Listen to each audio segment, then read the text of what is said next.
I started out my life in agriculture, all kinds of agriculture. I loved agriculture. I wanted to be a dairy farmer my whole life. And my dad told me he didn't have a farm for me and I should go to college. And so I ended up in agricultural engineering because I didn't want to be in college for 7 years to be a veterinarian. And through that, I learned a lot of the design principles, and I loved agriculture and the equipment. When I finished college, I knocked on Dr. Field's door on the third floor of the Ag Engineering building at Purdue, and that was my start with AgrAbility.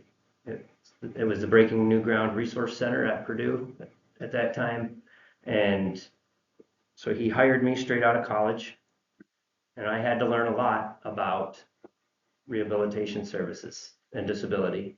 And for the first year, I had two farmers with spinal cord injuries that went with me to all my farm visits. They drove me, I rode along, and they told me about their bowel and bladder programs. And they told me about blood pressure spikes from getting their toe bent backwards in their shoe and didn't realize it that morning. And they told me about taking 3 hours to get ready in the morning before you left the house to start your day's work. And so that opened my eyes and was the start of my journey. I thankfully learned about RESNA and the ATP certification, which is an option for people who don't necessarily have a medical background, but can gain the skill set required and pass the test and have the work hours in assistive technology. So we're going to discuss that some more. We currently enjoy a small farm where we live, and I do the ag engineering and ATP work for Michigan AgrAbility and also for National AgrAbility.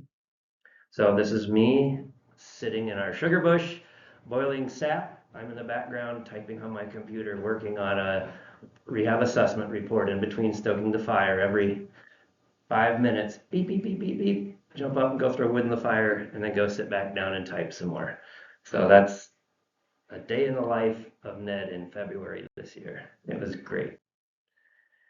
So we're going to talk about assistive technology, causes for abandoned AT, what the HAT model is, where to find AT, and continue becoming familiar with medical and AT terms.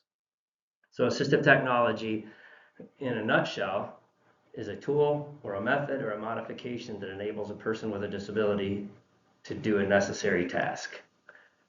You understand that? A person with a disability has a task they need to do and are unable to. So the assistive technology is a tool or a method or a modification that enables them to get it done. So there's huge amounts of tasks and functional abilities that are needed for farmers to do their tasks.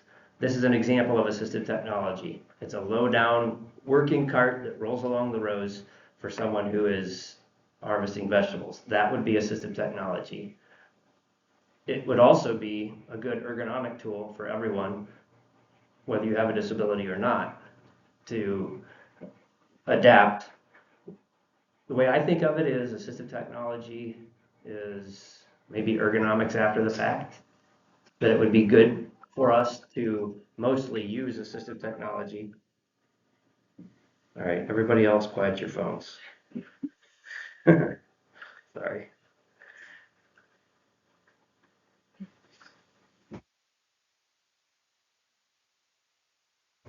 But when we have a disability, the ergonomic tools are required. They're no longer optional, that it would be good for us, but we have to have it.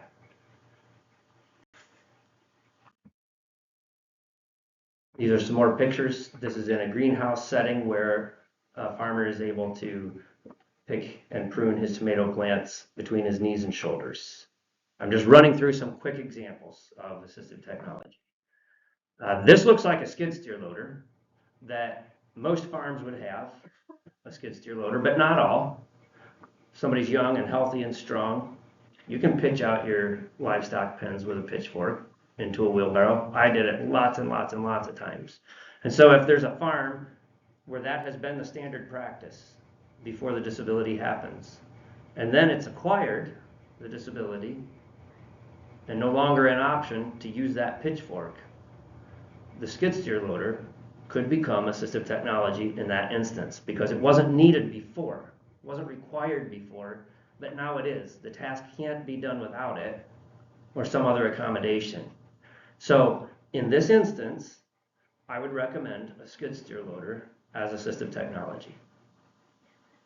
In many other instances, it's just a piece of farm equipment. Does that make sense to you? That sometimes something that looks like a piece of regular farm equipment is assistive technology. These are more examples: added tractor steps, ramps, raised garden beds. We're going to go through lots more.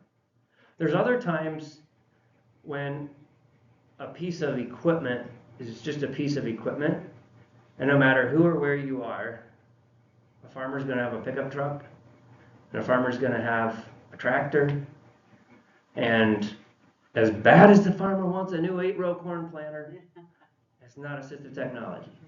It's just a bigger farm. And I'm not going to recommend that, as bad as the farmer wants it. And so when I visit a farm and there's something that is desired, what I have to determine first of all, how does this meet the need of a medical condition, a limitation? And there's situations where we just flat out say, no, that is not assistive technology. That's expanding your farm or getting you something that anybody would have to have in your situation, in your farm enterprise. So when we go to do an assessment, we are really concerned about seeing what's there at the farm, making sure that it's safe, and looking at how can we use what's already there to help the farmer keep working. We're going to talk about something called outcome measures, and outcome measures are detailed goals. Sorry, go ahead, Jared. Yeah.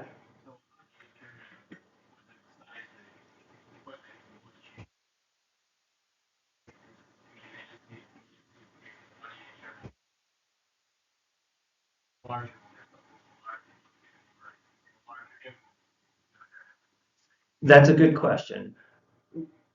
When I am assessing a situation, I compare apples to apples. We'll talk about this more also. It also depends on what the farmer's goals are in the future, where they're headed, and we try to recommend assistive technology that's going to be useful to them for a time period in the future, not just for that exact day. It really depends on the situation, and we'll talk more about that. That the assistive technology would be a small skid steer. If they want a bigger one, they can pay the difference and get the bigger one. But I'm only going to recommend the one that is what I would determine assistive technology. That happens fairly often. And that's a very good question. So outcome measures are not just goals. Goals are a broad, this is what I want to accomplish. Outcome measures are going to be much more detailed. This is what I want to accomplish with this piece of equipment this many times per week, and I want to be proficient at it by July 17th. So we are going to be helping farmers think through what their goals are, what their outcome measures are in a detailed way, and then how to meet those with appropriate assistive technology. The goal is to get it right the first time and save time and resources. That can be a challenge, but that's what we're trying to do. And to know what does it look like, what does success look like at the end, so that we know if we did it well. There are times when the wrong assistive technology is worse than none. And this could apply particularly to wheelchairs, seating, and positioning. Song Hee mentioned that RESNA has a whole nother certification for seating and mobility specialists. It can be very complex, but to have someone seated in a wheelchair in the wrong way that causes pressure sores could be deadly. And yesterday that was mentioned about the skin health for someone with a spinal cord injury that doesn't feel it. We are all going to be fidgeting in our seats a lot after 3 hours of me talking to you.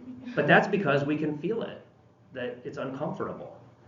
And every time we fidget, it lets blood flow through our skin.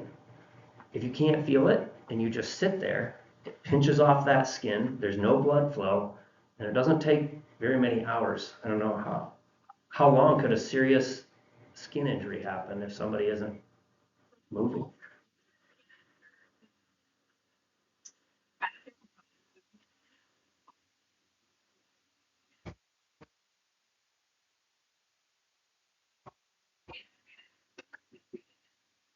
Significant time to feel that, especially being below compromised skin and circulation. It takes a longer time, and if they're still having to lay or sit on that, can you imagine? It just takes a really long time. So you could, as Stephanie said, within 30 minutes, begin starting a serious injury to your skin. Within a couple hours, it could be a serious wound, and it could take 6 months to heal. Yes.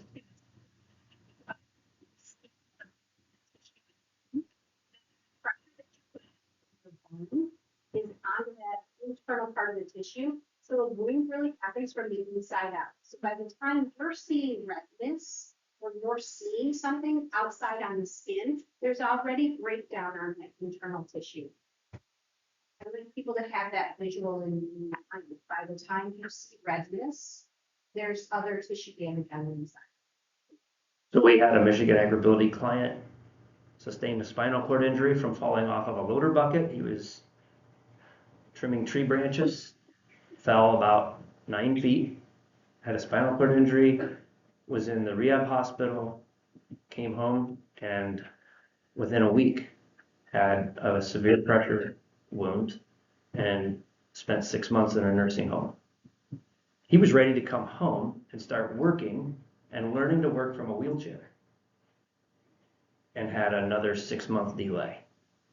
So doing things right can be very important. This picture that I have up here is a movable step. It was a great invention that I came up with. This is awesome. It's a spring-loaded step because we don't want tractor steps to be closer than 16 inches to the ground because they'll hit on stumps, rocks, dirt. You don't want a tractor step too low, but farmers often can't make that 16-inch step up. Great, we'll make it spring-loaded. I even put handles on it so that she could push down, lower the step, get her foot up on it, climb up. Once she was on the next step up, the springs brought it back up. It was great, but her son did not expect that step to move. And his shins were not happy, and he was not happy with me. When he went to run up onto that tractor and stepped and it moved, okay? That's why we have to do our diligence with our assessment, okay? It matters. So I'm not going to read every single slide. These slides are going to be available. There's a lot of them I have here that are going to be referenced for you for the future when we share them with you, okay? So don't panic too much if I go skimming past some. Yes, you have a question. Yes, yes,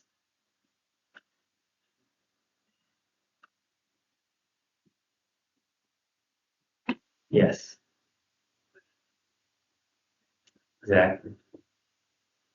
We have to weigh that out. How is this going to impact other people? And that's a big part of our assessment. Who else is working with the farmer? You're seeing pretty quickly the importance of this in-depth assessment. It matters.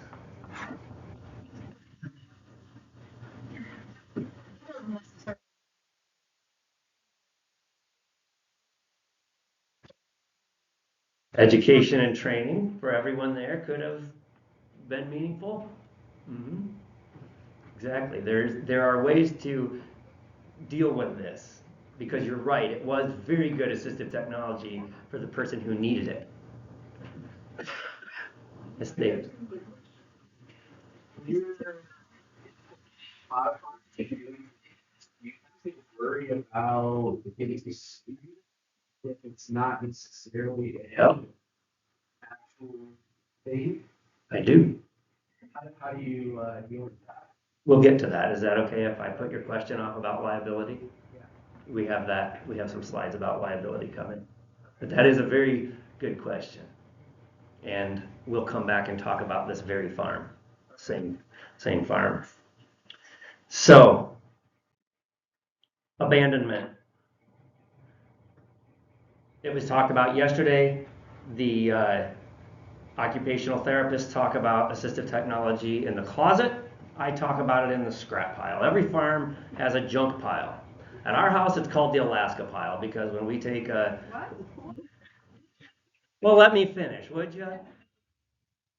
We want to go back to Alaska. And so every time our scrap pile gets big enough, we haul it to the recycling place, and the money that we get from recycling all of our scrap goes in the Alaska jar, and we're saving money so we go back to Alaska again. Is that okay?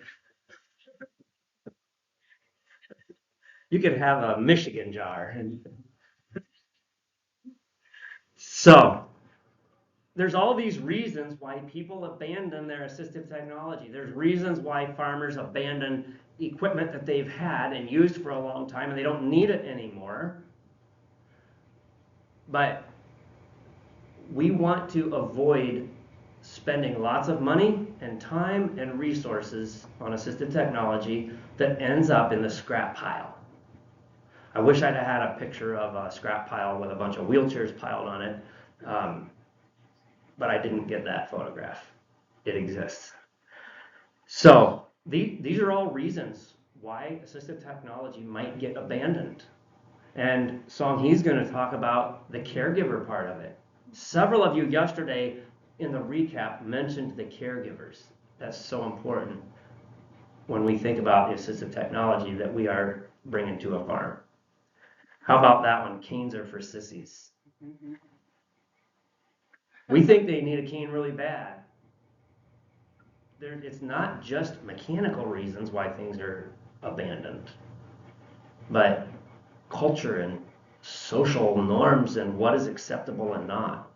So this is complicated, but it can be done. Somebody yesterday mentioned the puzzle. I forget who said that. Somebody going around the room. This is a puzzle. We're just looking for all the pieces so that we can put them together right. Bella, you have a question? You mentioned the puzzle. Thank you. I have a picture of a puzzle. Okay, so this is like a matching game of reasons why something would be abandoned and what the farmer might say to us during the assessment or after the fact if we go back and say, hey, why is that $15,000 wheelchair sitting behind your barn? Or we might go back and say, hey, that man lift that we provided for your tractor, and you said you were going to install it 2.5 years ago. There's a lot of other people that could use that. If you're not going to, why is it there? And we can learn some things. Let's jump down to number 5. Somebody that's unmotivated. What might they say on the right-hand side that would indicate that they are just unmotivated to use assistive technology? What? 3. It could be 3.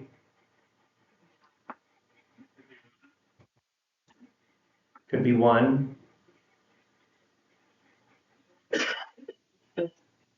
I was thinking number 6. Never really liked doing that. Could be a lot of reasons why somebody's unmotivated. How about self-esteem? Number 8. What might they say? I really don't think I can do anything.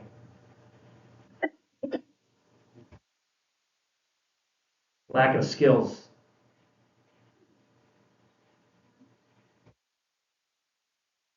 I don't know how to use it. Number 9.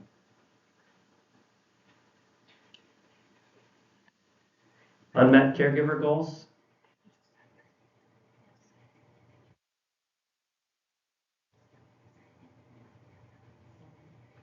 Number 7. My caregiver just won't learn to use it. Why not? Is the caregiver stubborn? That's pretty easy for us to go to.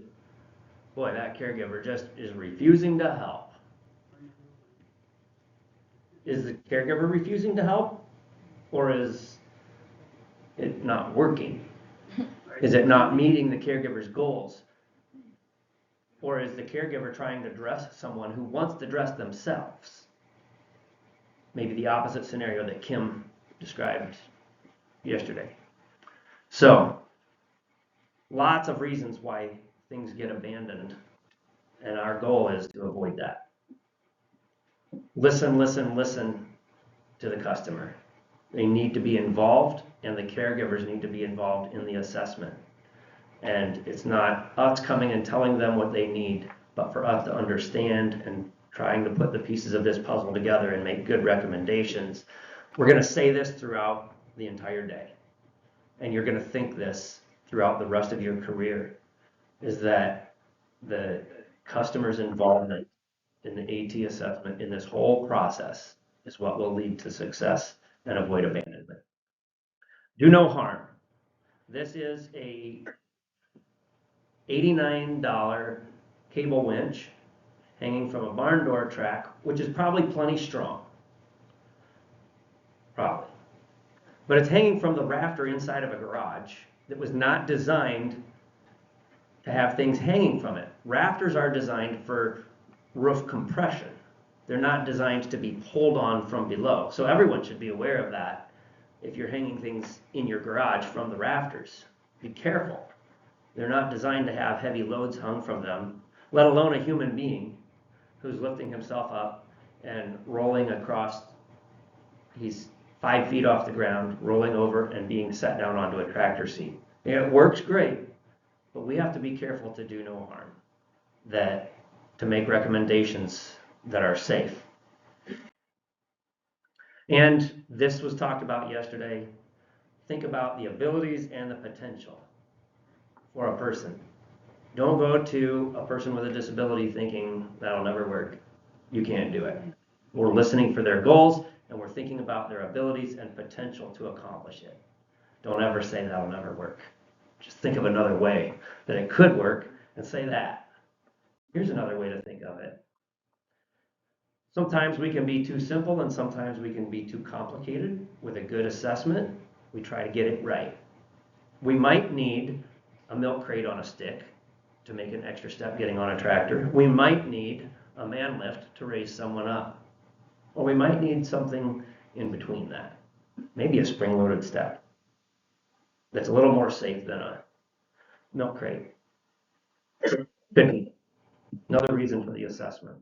So the HAT model has been developed as sort of a guideline for how to think through the different aspects of a person's life that we need to assess.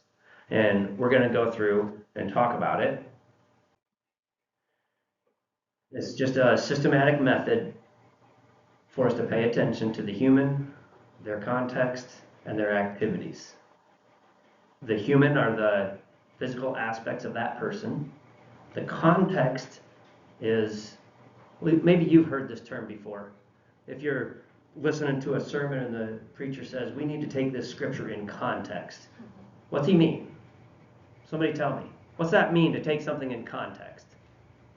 Look at the whole situation. Yeah, look at what's around it. Look at the whole situation that this fits into. That's what we're talking about with context. It's kind of a fancy academic word, but we know what it means. It's the environment. It's all the things going on around this human being. And then we think about all the activities they have to do. We get that, right? This theory isn't too complicated. So we've got the human, we've got the context that they're working in, we've got the activities they need to accomplish. And when we understand all the pieces of that puzzle, we can start thinking about what would be appropriate assistive technology to help them. It's so tempting. I love equipment. I love tools. But we can't think of that first. We have to understand all these other things first. We'll get to the fun part. We just have to remember who we're serving and not get to the fun part and forget the whole point of it. So we're going to talk about this hat model in a little more detail. So the human considerations. How heavy is someone? How tall are they? How short are they? What is their medical diagnosis? And what is the occupational therapist saying? What's the physical therapist saying? Are there lift restrictions that they should or shouldn't do? Is there a medical doctor saying this person does not have the reaction speed to operate a tractor, a large piece of equipment? We need to take that into consideration. It's important for us to understand and what are the functional limitations that the person has. How high can they raise their arm? How high can they raise their knee?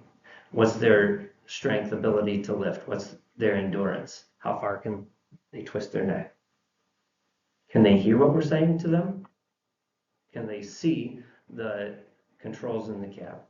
Can they bend down far enough to pick green beans? All of these different things are the human considerations. There's also the emotional considerations. And how does this person feel about themselves?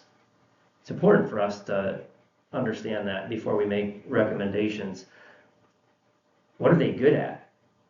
Are they really, really good at certain tasks on the farm that is their expertise? We would prioritize that, wouldn't we?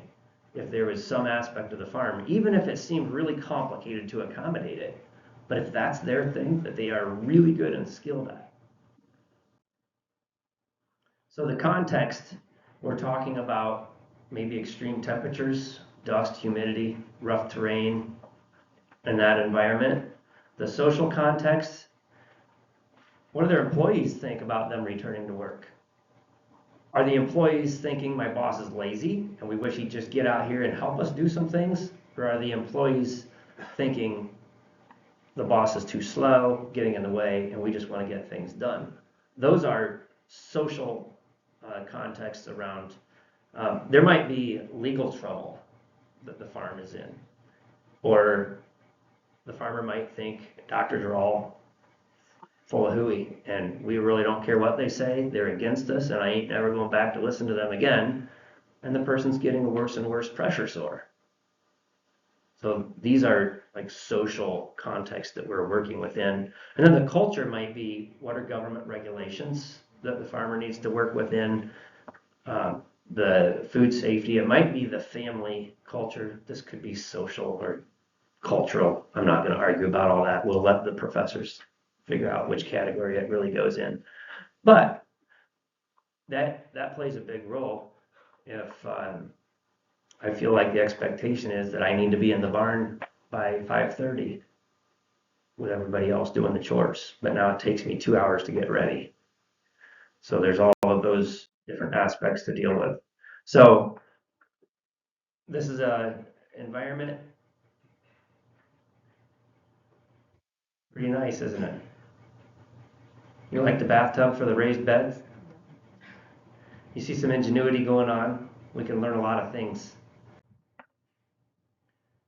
This is a little more complicated. What's the social context here? Will someone tell me which of these two people has a significant disability? Major. Bev knows.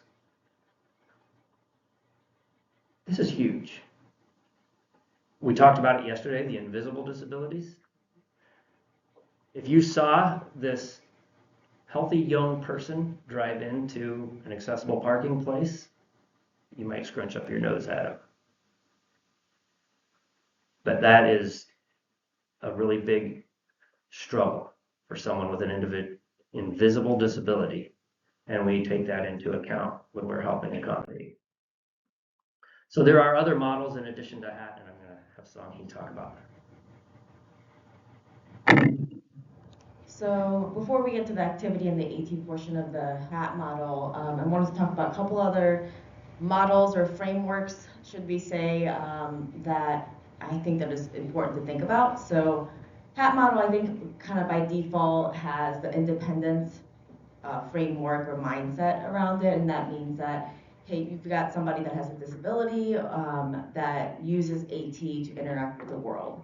And that's straightforward, and the idea is that with the AT, this person would be completely independent, and then they can interact with the world as if they did not have a disability, or it kind of accounts for the disability. Interdependence model, or the interdependence framework, thinks about the AT as a portion of AT being in the world, and then all the people that are going to be interacting with the AT. So this is going to go into caregiver buy-in there. I'll talk about in a couple slides. And so that takes, in the independence model, the other people that do not have a disability aren't the immediate user of the AT.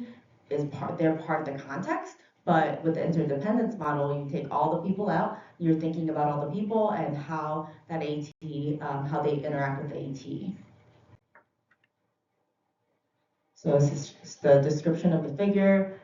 And it also kind of starts to think about, okay, so the person with a disability, not only are they just using a product so that they can interact with the world as is, but the interdependence model also forces us to think about, should they be part of the design? Are they creating the AT so that the rest of the world can interact with them? So thinking of it in that way. So I don't think that this necessarily contradicts anything that the HAP model teaches, but this is just kind of a different way to look at how to providing AT, providing accommodation, not just thinking about, okay, the person with a disability, but you're thinking about other people are going to interact with it. And so the AT is a means for people without the disability to appropriately and fully and sufficiently interact with the person with the disability.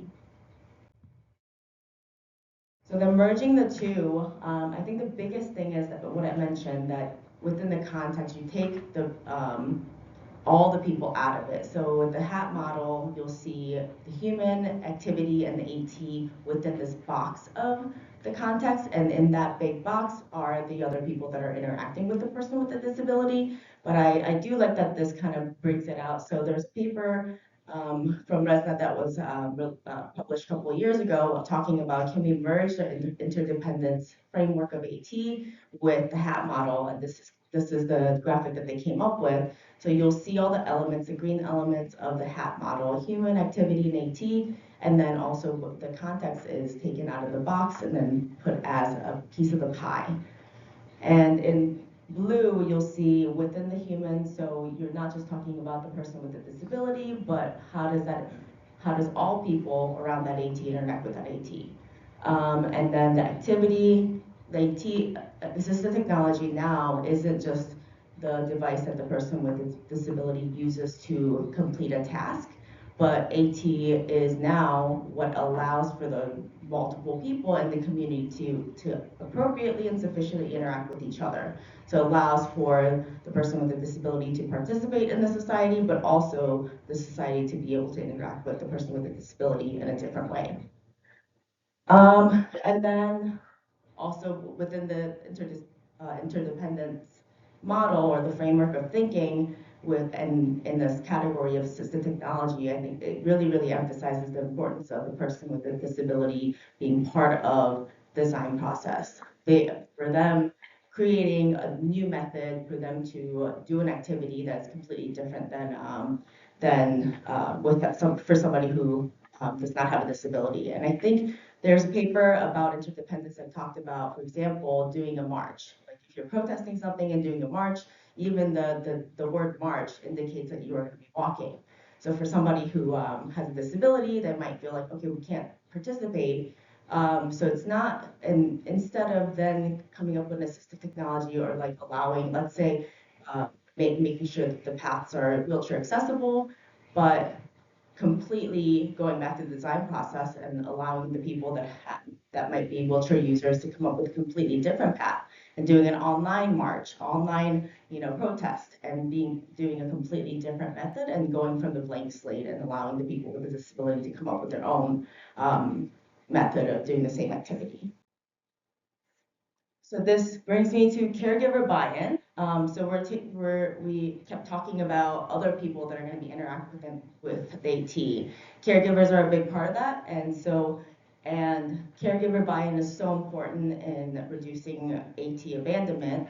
And it's important because when you have the caregivers bought into the assistive technology, they're gonna feel ownership over the AT and they're gonna have some investment. So if you properly train and orient the caregiver, they're gonna feel some sort of ownership and they're gonna be invested in making sure that the AT is set up, AT is appropriate, it's maintained, or if there's any updates that need to be done. So if they've invested the time into being trained in how to use it, they're gonna be more likely to be encouraging the use of it. So that's kind of the community aspect.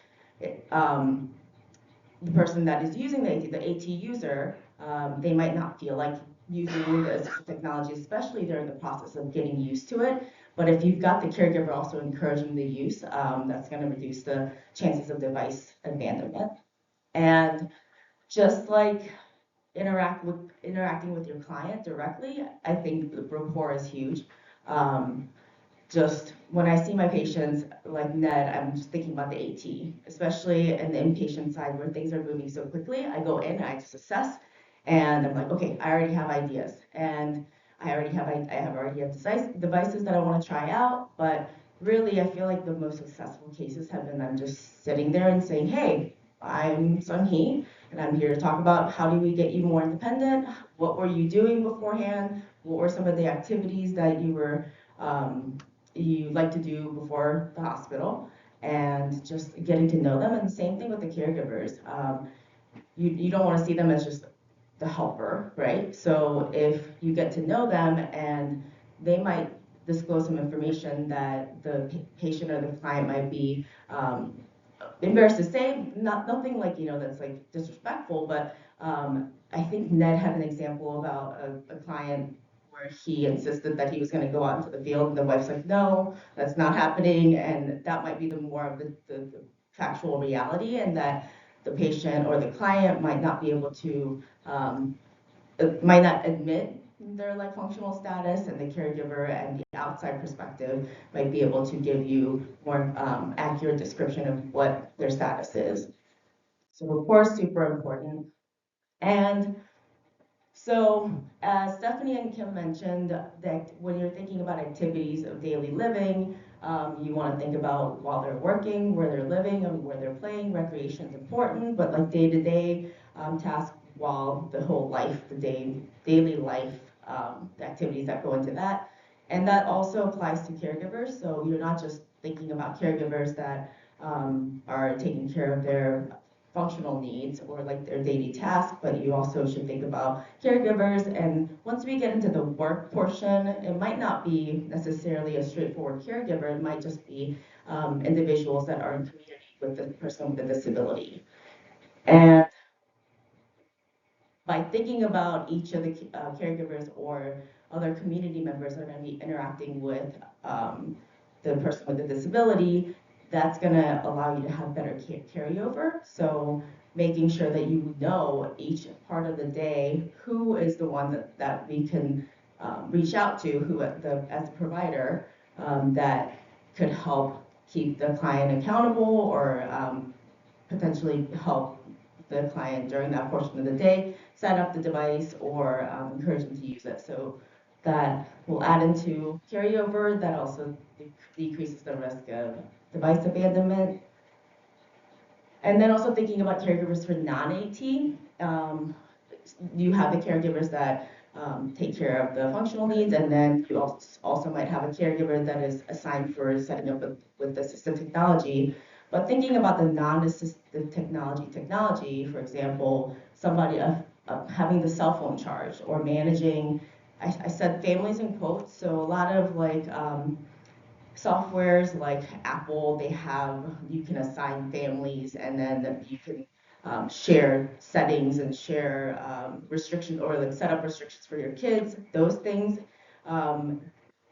Elements like that, or like features like that, can get a little more complicated. And so having maybe a younger nephew or a kid that manages just that portion, they can also be part of that caregiver community or the community of individuals that are helping to make life more full for the individual that's using the AT. So we can think about those individuals as well as and then non-AT, non-tech caregivers, we want to think about them too, and they might be involved in making AT use more smooth by maybe scheduling all the cares around a certain time and making sure that that's done before the system technology is taken care of. So all that goes into talking about the pieces of the puzzle. Everyone has to work together to make that life more smooth and the world more accessible for the individual that's using the AT. Here's an example. I wanted to use this example because as I was watching this, I saw a lot of the elements that I wanted to touch on. And basically, my hope is that I'm helping you think about elements that you don't necessarily think about as when it comes to assistive technology, setting it up, and the immediate AT user. So this was, I think, last week. Steve Gleason, not Steven. Steve Gleason was safety for New Orleans Saints. He has ALS, and I believe he was diagnosed in 2011, and he founded a foundation called Gleason, Team Gleason, and since then has provided a lot of resources and devices for individuals with ALS. He was given the Arthur Ashe Courage Award at the ESPYs this year, and he gave a speech. And so he came on to the stage with his son Rivers and his colleague Drew Brees, and here's some photos of it, and then I'll go through some of the elements that I thought about. He uses an eye gaze device to communicate, and then his family member helps him use the power chair. I believe he does not, I don't think that he drives his wheelchair himself, but the caregiver, family member, or a friend has a caregiver joystick in the back that helps him to be able to move around. And these photos come together, and I put stars for elements that I wanted to touch on. So Rivers, his son, helped him get onto the stage. And what he did was, the most immediate thing that I thought about was I watched the Rivers move the eye gaze device away from Steve's face. And that's super important because when we're talking to each other, I just lost the word. Looking at each other is a big portion. Yeah, that. I forgot the word eye contact. Eye contact is a huge part of human interaction. You feel really connected, and so Rivers knew, the son knew to get that in front of him because the speech was already recorded and it was gonna speak. So Steve didn't need it in front of his face, and it was more important in that moment. So that's the context. It was more important in that moment that the device was not in front of Steve's face, where is the most accessible, to move that away because the priority was that the audience is able to see his face. Before that, I noticed that he also was parked to the kind of diagonal. So then even with the device in front of him, he could still see the audience and the audience could still see him. And so going back to also the interdependence model, we're not just thinking about the assistive technology as it applies to the person that's using it, but thinking about, okay, how does the assistive technology interact with the audience? The priority for the audience would be to be able to see his face. So if you have the AT in front of Steve, that would be the less ideal situation for the audience. So in that kind of thinking about all of those things and the context, and then I had a star on the screen to talk about maybe the AV staff for the award ceremony. They would need to know the information on how does the device work, how does the audio synthesized, and being prepared for that. So I think that would be the responsibility of the family or responsibility of Steve to communicate with the AV staff, because their job is to make sure that the award ceremony goes smoothly. So if that doesn't happen, then that they aren't able to do their job properly either. And so I thought that is a person, maybe not a caregiver, but a person or an individual that interacts with the AT or is part of that whole community of individuals that are going to be interacting with the AT. So in that sense, they might be the AT user because they have to use the AT, the communication device, to be able to project that sound into the audience. And then the star top left, the star that is on the stage, to the corner of the stage. Similarly, there's the individuals that are managing the venue itself. So they're going to be worried about interacting with the wheelchair, the AT, the assistive technology that's the wheelchair, making sure that the wheelchair is able to get onto the stage and off of the stage in a safe manner and in a smooth manner, and then being able to have people maybe available during that portion of the ceremony so that it could all happen in the timeline that they need for it to happen. Back to activity portion of the HAT model. I think that what you're saying is really important to also recognize that there may be a difference between someone who's a novice, just learning to use this equipment, and somebody who's used a piece of equipment for a while and so knows to make some of those interaction adjustments and stuff. For sure. And in supporting clients, sometimes we can say, you may not be comfortable with this now, but you will be learning and feel more comfortable. Direct. For sure. Some of my clients or some of my patients, they love being the one to direct other people to how to move the device, or when they have a mouth joystick being set up. I have certain patients that are really, really particular about where it is, and then some patients that aren't as particular or aren't used to the device, so they may not be able to guide somebody else to be able to set it up in the most appropriate way.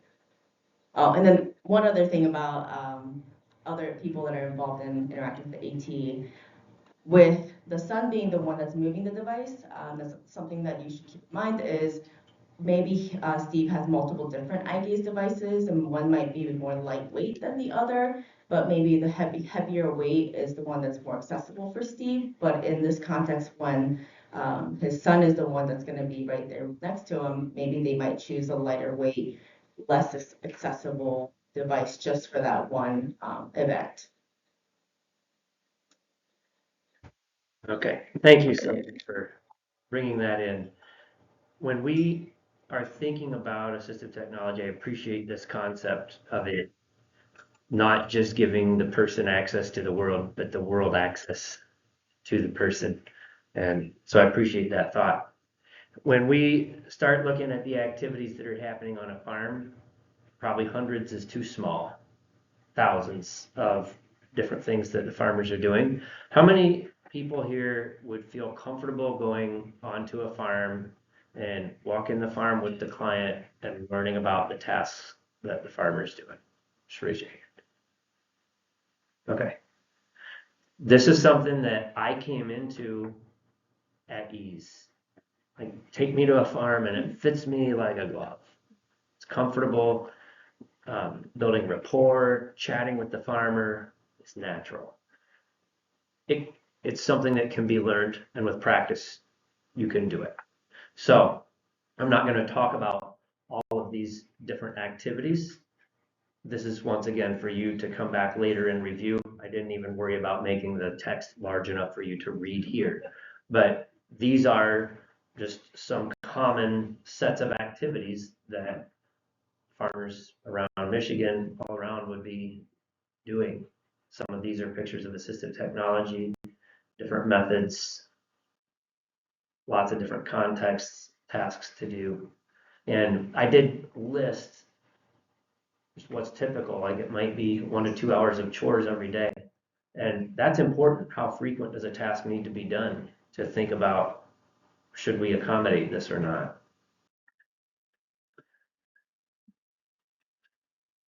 Material handling, just about every farm. Would you agree, farm people in the room? Farming is about material handling in a lot of instances, especially hay. Grain is mechanized a lot, but if somebody's doing small square bales of hay, there's a lot of work in that.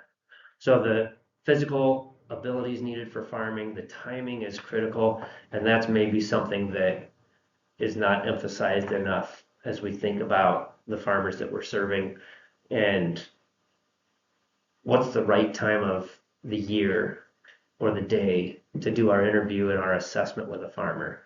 When rain is predicted tomorrow and he's got 25 acres of hay down that needs baled, it's in the day for an assessment. It's a good day to reschedule. So keep that in mind. Whereas we would want to call the farmer on a snowy day and say, can we reschedule? The roads are bad. The farmer's probably thinking, this is a great day for an assessment. I got the whole afternoon to sit and visit because I can't be doing da da da. So for us to keep that in mind. So prioritizing the tasks when there's 1,000 of them to think about. I use the acronym SMILE. I don't know what to do with the frequency, but I do S for safety, M for monetary gain, I for independence, L for liking to do it, and E for the expense of the accommodation. I'm going to talk about that some more. Don't worry about remembering it all right now, but just think of SMILE. But then the frequency, how regularly does this task need to be done, is a very important aspect of when we are prioritizing what tasks to accommodate. So the HAT model in review, just remember the human, that's the H. This doesn't even work because it doesn't have a C for context. It could be the chat model, but you got the human, the context, the activity, and the assistive technology. Can y'all say that? Go. Human, context, activity, assistive technology. Okay? That's what we're thinking about with the HAT model. So once we have done this assessment, we've thought about all those aspects, how do we figure out what assistive technology might come into play? There is the agrability.org website. The toolbox is a database of assistive technology ideas that could work for farmers. That's a good place to start. If you don't have a lot of past experience, to rely on that. There are centers for independent living that are going to deal with more community-based advocacy needs.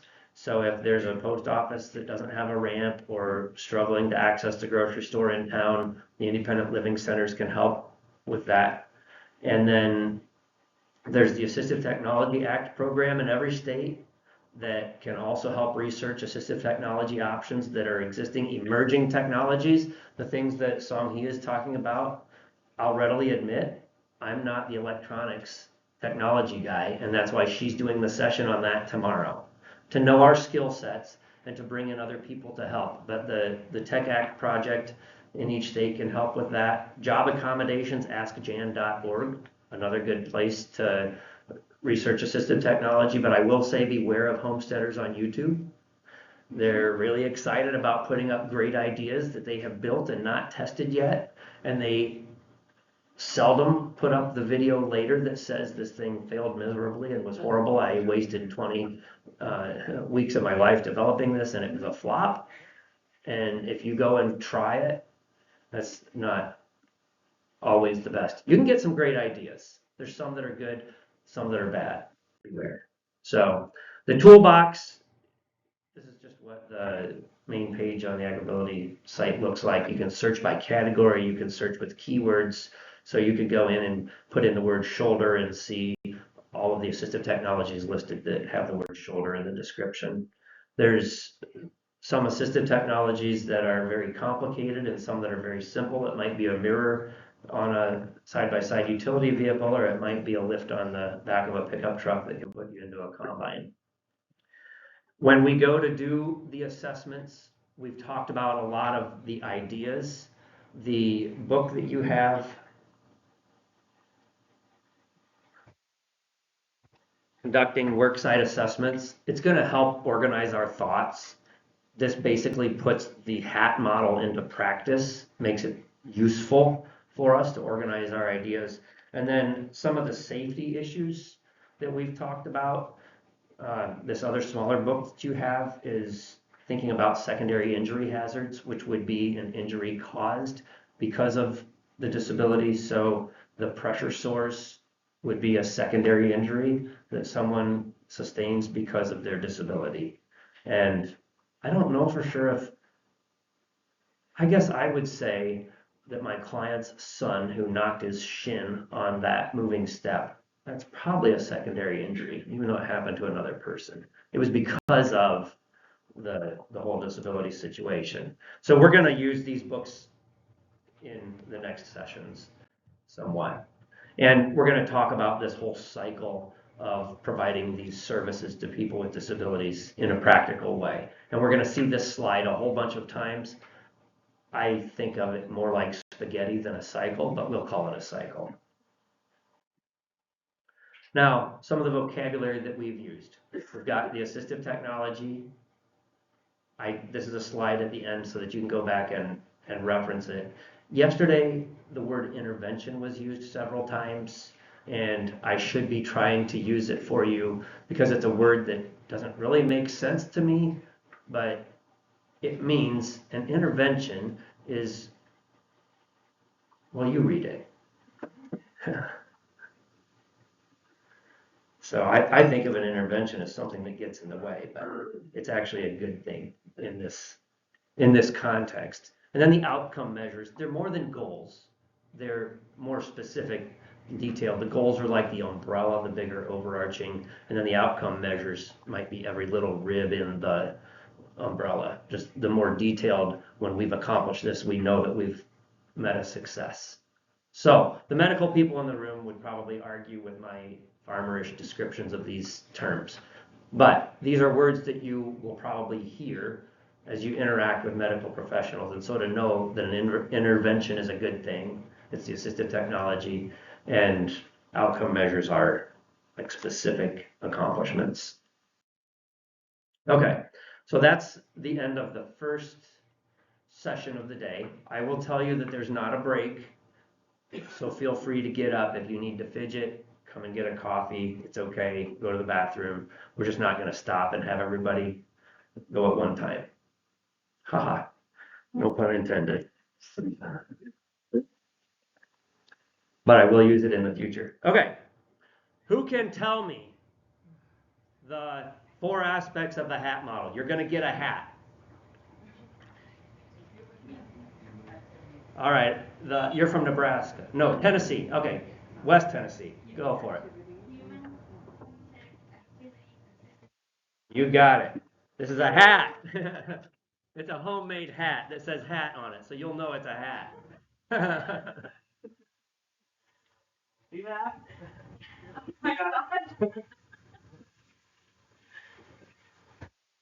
It's a hat, so now you'll know it's a hat.